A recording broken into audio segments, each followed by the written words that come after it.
Hey guys, welcome to another episode of Tech Tuesday. This is actually the last Tech Tuesday of the 2025 season.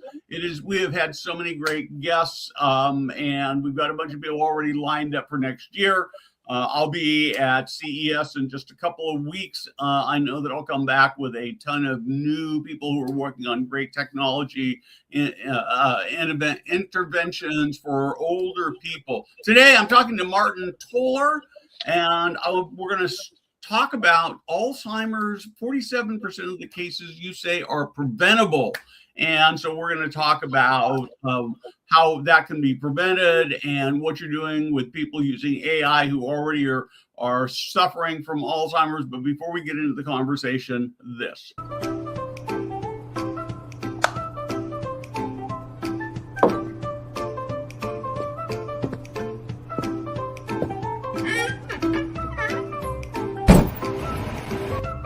Hey guys, Steve Moran here.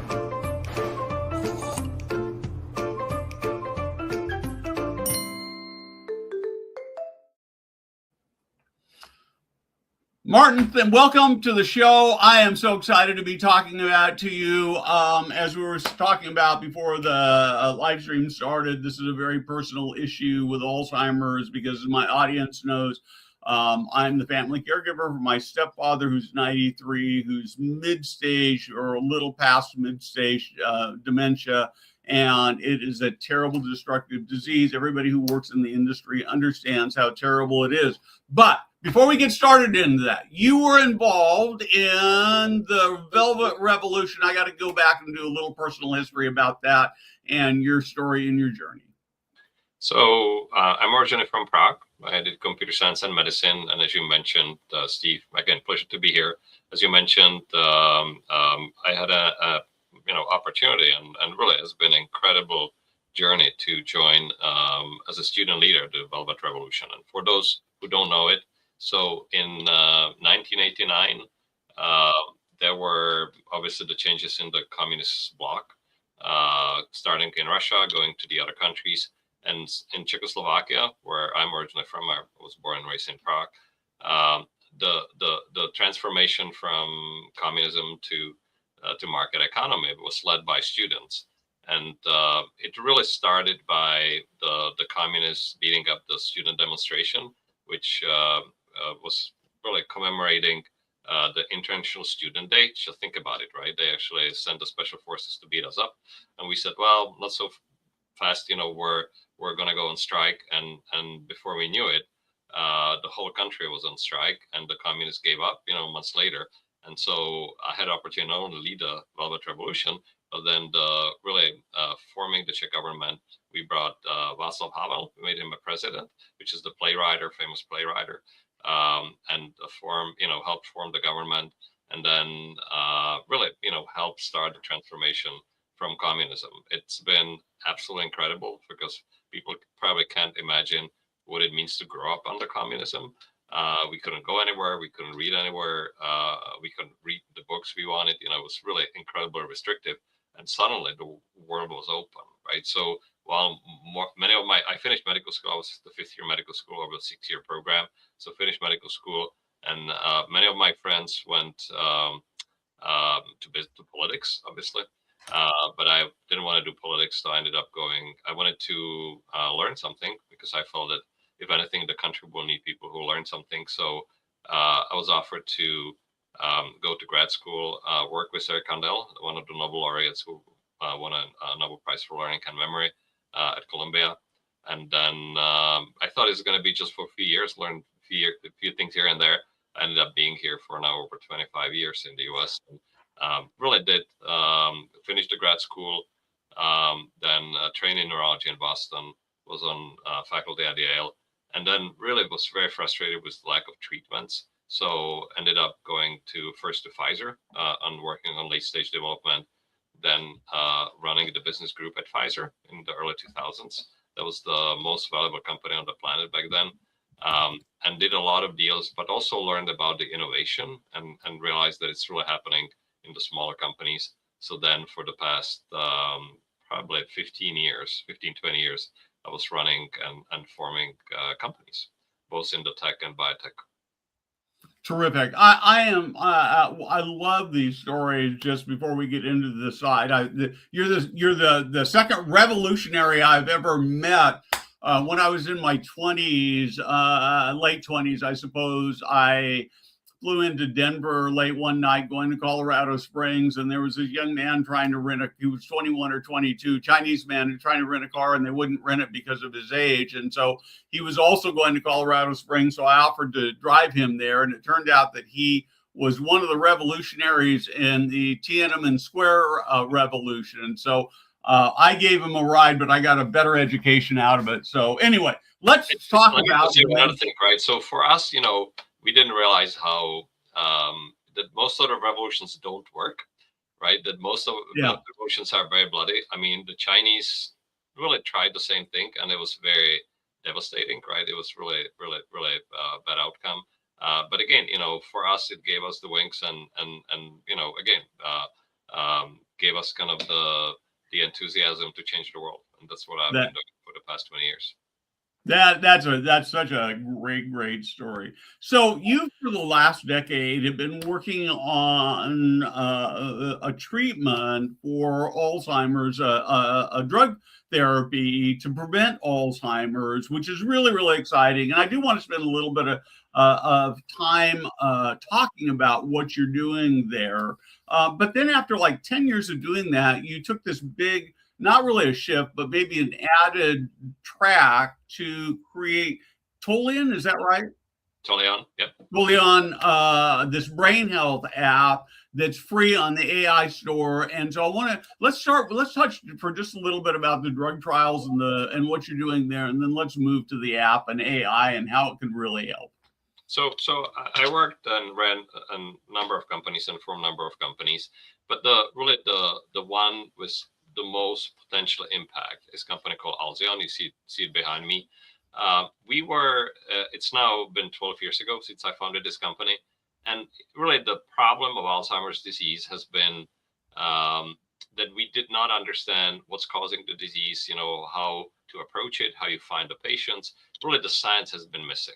And I in fact, my PhD has been on the major risk for Alzheimer's. It's called apolipoprotein E4. Gene that drives about 2/3 of the Alzheimer's disease. So after age, the biggest risk factor is genetics. The third biggest is women have actually about 60% higher risk.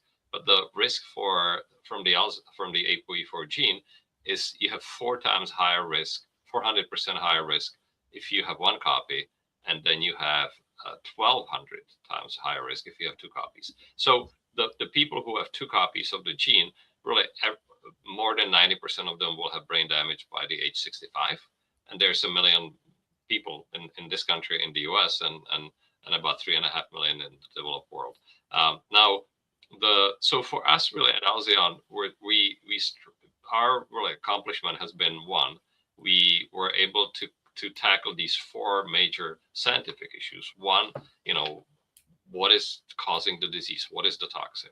Second, how you find the patients, how you find people truly with Alzheimer's and not this other form of dementia, because the cognitive impairment can happen actually from other, pathological processes, not just Alzheimer's. Number three, how you follow these patients during their course of the disease with fluid and imaging biomarkers, but also how you use these biomarkers to help develop treatments. And number four has been really how you apply the genetics to it.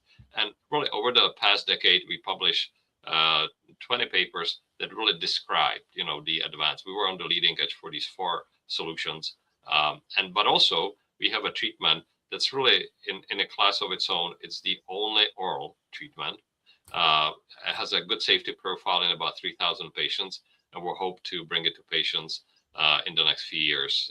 We're again dealing with the regulators and planning to do additional studies. But the situation in Alzheimer's disease. So in the US, there are close to 7 million people with the terminal disease. You have to understand that the disease really starts developing normally without the risk gene in the 40s or 50s, and takes about 20 years, 25 years or more before it becomes showing the symptoms. So there's an ongoing brain damage. You're killing the neurons, you're destroying the connections between the brain cells, and then at the point where the brain is failing, you start to show symptoms, and that's what's called the Alzheimer's disease. Now we have a drug that has shown in the very early stage of Alzheimer's disease, what's called mild cognitive impairment, that we can slow the progression. In some patients, we can even fully stabilize it and actually improve their functioning. Again, at a point where they had 20-25 years of brain damage accumulated, and they also have, again, just few years to live, because if the preclinical stage takes 20 to 25 years before you show the symptoms, the patients usually die within 5 to 8 years after the onset of the symptoms. Yeah. And then really the only therapeutics that are currently on the market for changing the course of the disease are two antibodies from Lilly and from Biogen and Eisai. And those are, unfortunately, have to be infused, so it's not very accessible. Number two, they have a high rate of, especially in the ApoE4 homozygous patients, they have high rate of brain edema and hemorrhage. So they have a boxed warning from the FDA, so they cannot be used in those patients.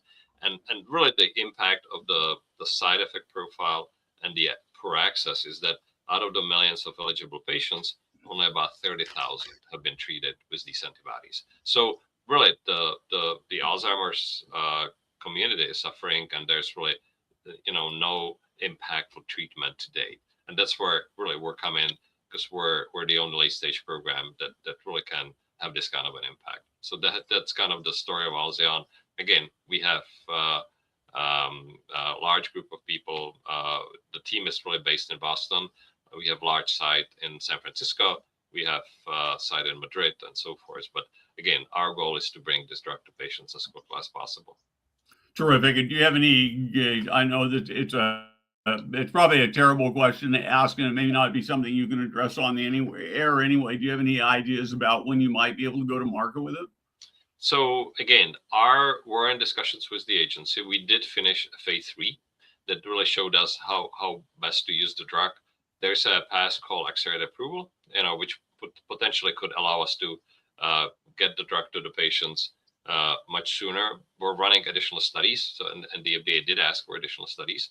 So if we need to, run those, it's going to be another 4 to 5 years. If we can do it faster, we'll do it faster. Again, there's such a tremendous burden, on the families. Yeah. It's just really, for those who have not, you have witnessed it, Steve. But I mean, for those who haven't, it's really the most devastating disease you can imagine, because you have a healthy person who's suddenly starting to lose their cognitive abilities, their ability to not only to remember and communicate, but really losing your personality.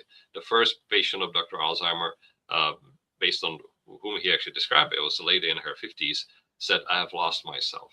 You really lose your personality. You lose yourself, literally. So it's incredibly devastating for the patients, but also for the families, because they are witness to this suffering. And again, the biggest tragedy is for these very healthy people whose brain is failing.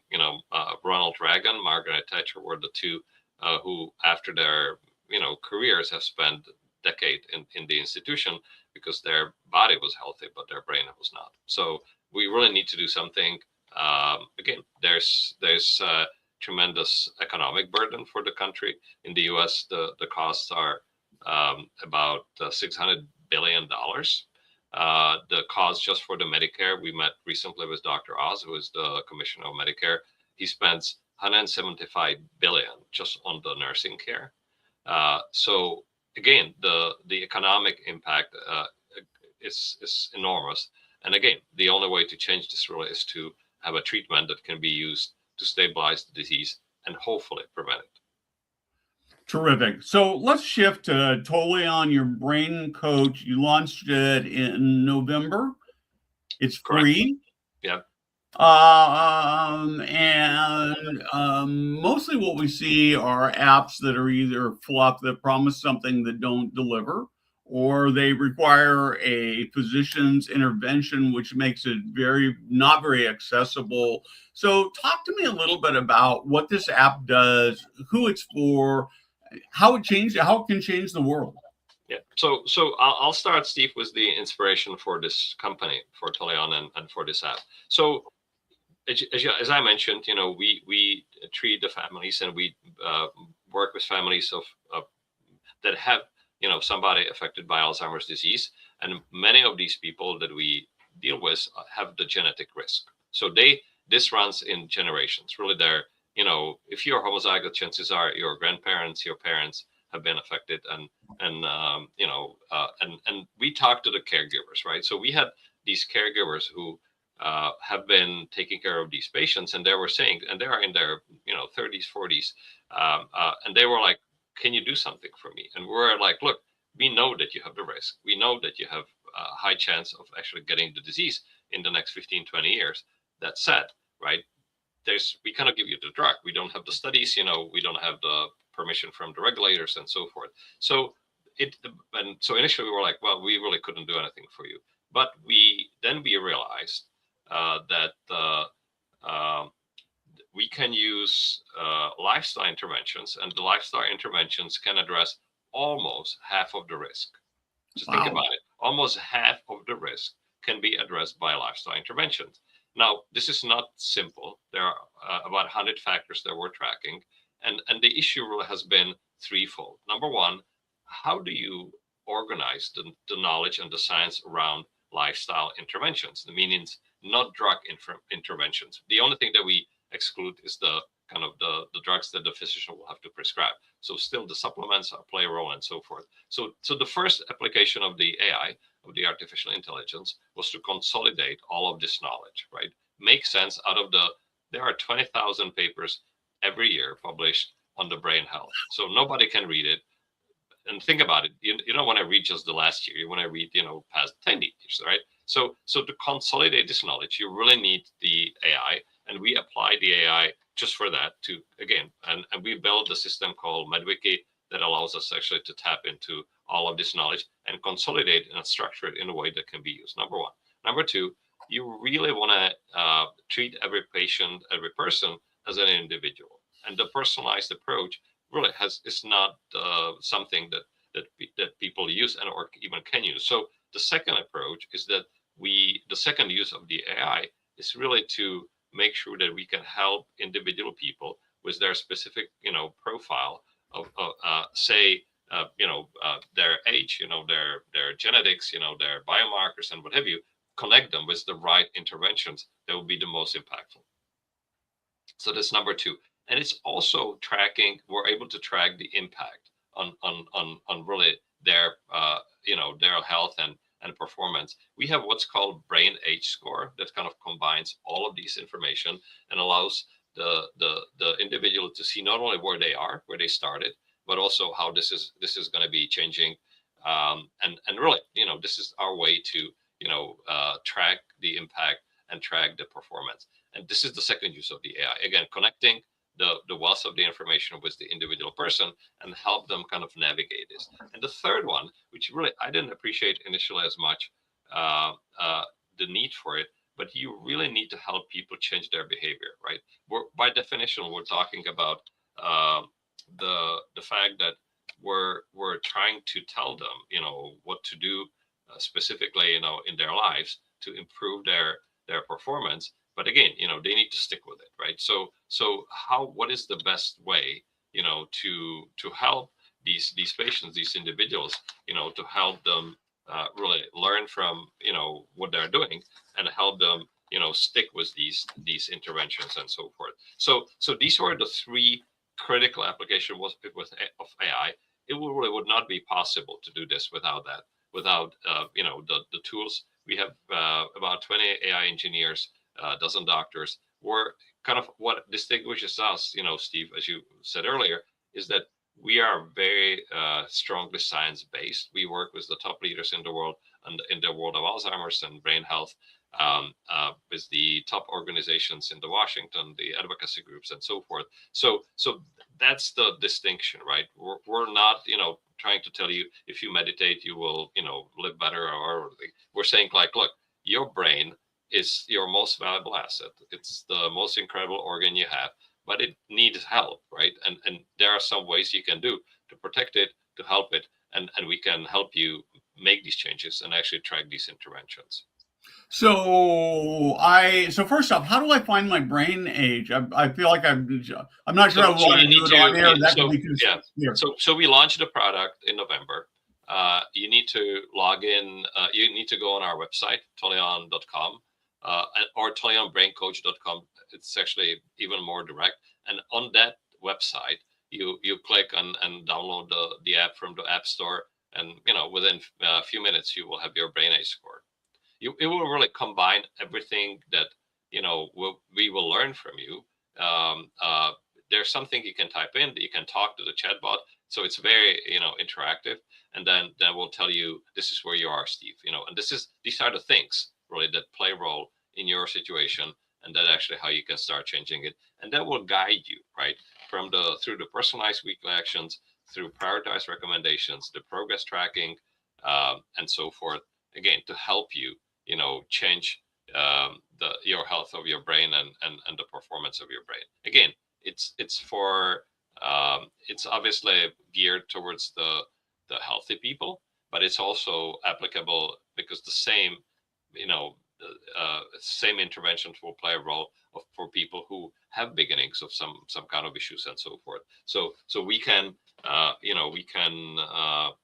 again help you at any stage and any place, but again, probably the strongest interest is from the people who have the risk factor, which really is at this point tens of millions of Americans who may or may not know it. But again, if you have a Alzheimer's running in your family or dementia running in your family, chances are that you have some risk factors that actually would be worth addressing. And again, we can help you just with that. Again, it's tens of millions of Americans. If I guess my question was sort of a couple questions relative to that. I guess it's sort of typically geared towards people who are in their 50s and 60s as opposed to 30s and 40s. So Jada, our producer, is still very young. She's in her 20s. Should she be doing this as well? I can see her face, even though they can't, and she's got this sort of, oh no, not me. So yeah. So it's a great question, and again, as I said at the beginning, the brain, these processes that lead to Alzheimer's disease or dementia take 20 to 30 years. Let me say it one more time: 20 to 30 years. So they do start in the 40s if you don't have any risk factors. If you do, they start actually in the 20s and 30s, because then the patients who have the risk factors, they don't get the terminal disease in the 70s or 80s, but in the 60s and even in the 50s, right? Yeah. So if you subtract 20, 30 years from that, you actually talking about this. And I like, so Greg Moore is one of our key collaborators, and he ran, he's a physician, he's actually a physicist, and became a physician, ran one of the departments in Philly, and then build a healthcare business, first at Google, then at Microsoft, now working with Bill Gates on actually finding the most impactful interventions into Alzheimer's and brain health. And he says the best time to start protecting your brain was 20 years ago, but the second best time is right now. So the answer to your question, you should actually think about this in your 30s, right? Because again, the one thing, and I'm a neurologist, and again, I treat a lot of patients and kind of watch this many times. There's no way back, right? You will, the biology of brain is such that you grow a lot of neurons, you prune it, you kind of connect them, but you don't grow new ones, right? You learn, actually, you build new connections, but if there's a damage in terms of losing the brain cells or losing the connections, you will not get it back. Yeah. There's just no way to get it back. So the only way you can do this is actually through prevention, but the prevention is possible. Again, think about it, that almost half of the risk could be addressed through these kind of interventions, and probably with more aggressive course, even more of this. So there's again, you really, there's no better time to start right now for anybody. So I go into the app, I put in a bunch of information. Now, as I understand, it also ties in with the Garmin wearable. What if I don't use Garmin? Does the app still work for me? Exactly. So first of all, there are a lot of ways to input the information. As I said, you can type it in, you can talk to the chatbot, you can upload pretty much any information that are relevant to your body, biomarkers, clinical tests, imaging. We'll have all of these integrated, and we will have all of these integrated with the medical charts, right? So our goal is to have actually this, so you don't have to really, put in your information, but you just give permission so it could be uploaded. It's not ready yet, but it's going to be ready soon. The second is, there are all these wearables, Garmin, Apple Health, Apple Watch, you name it. And again, they provide enormous service because they can track your blood pressure, they can track your heart, performance, they can track so many things, that are relevant to your brain health. That actually we're going to integrate as well. So far, we have the Garmin Health, which is very helpful. And I'll say one other thing. The problem with the brain is that it's weighs 1.5 kilograms, or 3 pounds. It burns 20% of the energy of the body, right? So it's a small, very small part of your body. If it's 3 pounds out of the 180-pound person, it's a fraction, but it burns enormous amount of energy, and it produces enormous amount of byproducts, about 3 pounds as well a year. Oh. Right? So you need to clear all this junk out of your brain, and the reason why you're developing Alzheimer's and other neurodegenerative disorders and dementia is because you're not able to effectively clear it. And what we're really doing through the lifestyle interventions will helping you keep the brain healthy, because we can clear it out and help it recover. Terrific. So I'm operating a senior living community. I've got some people in independent living, so I should get them to go download the app and try it. Most of those people are going to be pretty interested in it. I've got people who are in assisted living who also have some level of cognitive impairment. I should get. Is there a way to work with it if somebody doesn't have like a smartphone or something? Are there other ways to do that? Can we do it web-based, or is that not available yet? Right now, it's available on the Apple Store. We will have the other forms, the Android and so forth, available soon. But we wanted to still, the iPhone is the most available device. I don't know how many billions, probably 2 billion people have it. So that's been the reason why we wanted to launch it first there. But again, we're obviously planning to have other platforms as well. But so far, I mean, again, you can do it for your parent, for your grandparent. You don't have to be that person, right? You can actually just help. You can even launch the app and have them talk through it, right? Or again, help them kind of put in the information and get kind of the input that you want to have for the healthy living. I think as soon as I get off this broadcast, I'm an Android person, so my wife has an iPhone phone, so I guess I'll have to go steal her iPhone and download it and try. Is there a cost to this? No, it's completely free.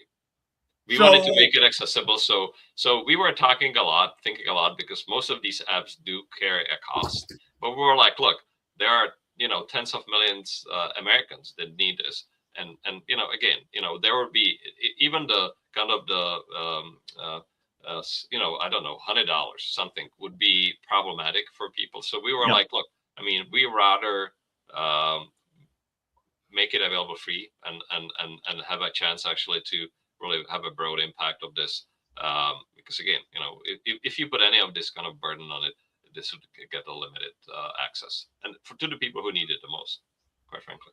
Terrific. I think that this is actually really cool. I'm gonna hardly, like I said, I can hardly wait to get off and go get my wife's iPhone and start playing with this. I guess the thing for me, though, more than anything else, is that when I talk to experts like you, I feel like there's real hope that we're going to be able to get to the point where we can overcome this disease. I mean, I assume that at this point in time, for my almost 93-year-old stepfather, nothing we can really do for him except to give him the best possible life. But for me, my age, for people, I mean, maybe by the time Jada's an old person, which is still decades away, that Alzheimer's won't exist anymore. Yeah, I mean, so the main barrier to this, Steve, and again, maybe the main message to wrap up is the hope. We really,